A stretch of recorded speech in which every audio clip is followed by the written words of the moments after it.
Hello everybody, I'm making this video for YouTube and for my Substack channel.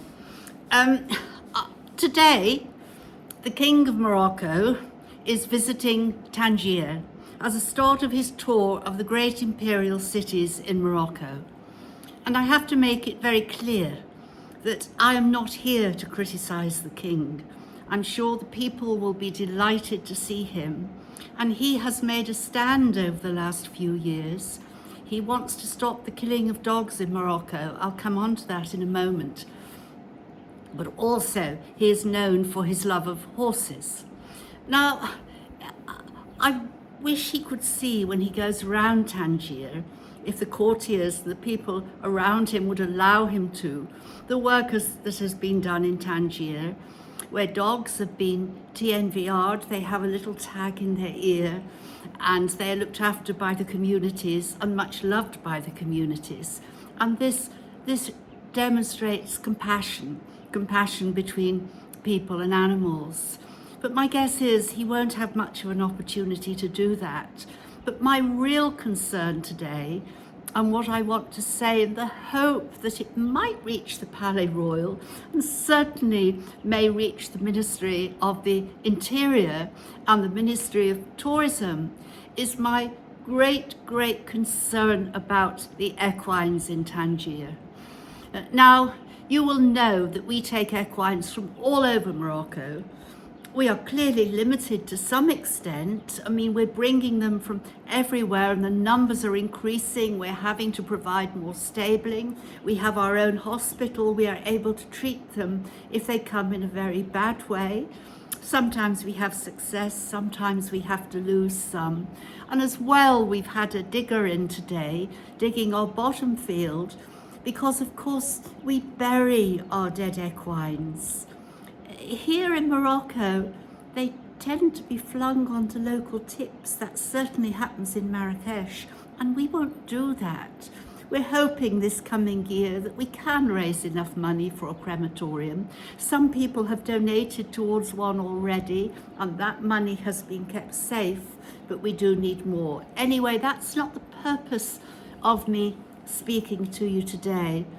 The purpose is, I know that because laws are starting to be introduced to confiscate animals, I'm talking about equines now, that may be being used illegally, they may be being taken off the street, maybe their owners are going to prison, they may be taken off the beach, but the public pound is filling up with them, where they're kept amongst derelict old cars and they're not being fed and watered. This is shameful. And if the King only knew, he would be horrified. Because the reality is, the government is doing everything it can to introduce new animal welfare laws into Morocco. And we know for a fact that monies are passed down to local authorities. But just let me put my glasses on, do excuse me. As is so often the way in Morocco, by the time it goes down the various tiers from central government to local authorities, the money just isn't being spent on the animals. And it breaks our heart. We wish we could take all those equines that are suffering in Tangier at the moment.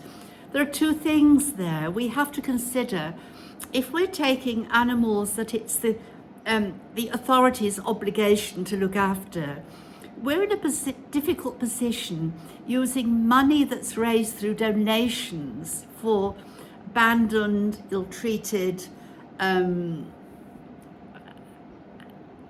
disabled animals, spending that money, and we don't have that much money, to be spending it on local authority costs.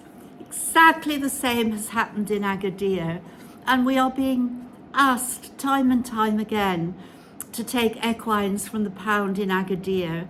We've taken quite a few in the past, but people must realise how busy we are at the moment and how many we are taking. Of course, we would cooperate with any local authority who wanted to work with us. Marrakesh a few years ago tried to, that they wanted to have their public pound up here and us to care for the animals. And we were delighted. We had a contract. But the problem is they were sending animals every day, often straight from the slaughterhouse, and maybe 10 a day, and we didn't have the facilities to look after them in an orderly way, or indeed to feed them without some funding. At the time, we wrote to the wali in Marrakesh, who is the person, a governor in the countries and the walis in the towns, to say that they had essentially broken their contract with us. We couldn't wait for a year or two. Animals needed to be fed, and we never heard another word. And in fact, they just disappeared. I understand that they then involved Spanner, the other major charity in Morocco. I won't say any more about that at the moment, but I do know that we used to bring some of those horses back from the slaughterhouse whenever we could and care for them here. That's work we shouldn't be doing. And I beg those in authority and those who can make decisions at national level to hear what is being said. I'm saying it on behalf of so many people in Tangier who have contacted me, who are mortified, horrified, and they don't know what to do.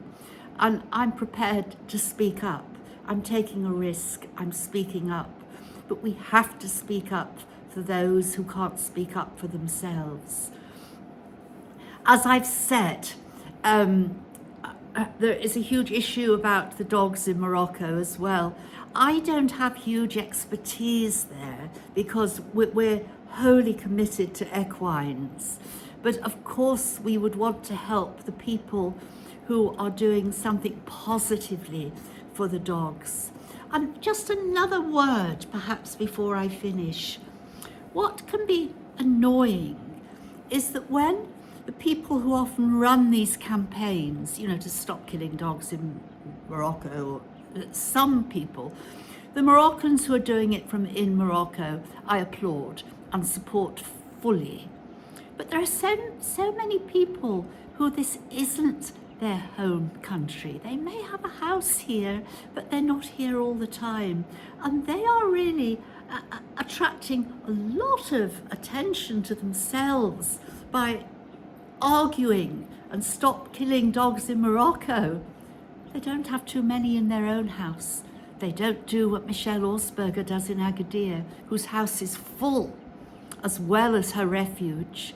Or Sally at SFT, whose house is full, as well as her refuge, and whose mother takes in the animals in real dire need and nurses them, and perhaps they can be adopted or go abroad again. These are the people I respect, the people who do. And I had words with someone quite close to me quite earlier this week, and I said, it's important to have discussions and discuss these things, but I'm more interested in what you are going to do. And a colleague of mine here, who I've known for many years, said, that's a very Winston Churchill attitude. We will get out there and we will do it. And that is just so important in a country like this, where we can help and we can do things without antagonizing Morocco or criticizing Morocco per se. I love Morocco. It's my home. It is much more my home than the United Kingdom is. Everything I have is in Morocco. I love the people. I value the team who work with me here, and particularly the young Moroccans who are coming forward to help. When we rescued a donkey in a state pulling a cart this week, whatever you may see on social media, it was the local people who contacted me, and I was on a phone for an hour with them, trying to calm them down, talk it through, get Ayoub down there as quickly as we could, advise them about getting the police, so on and so forth. And those young people will be our friends for life because they had the courage to care and the courage to do something. Bye-bye. See you all soon.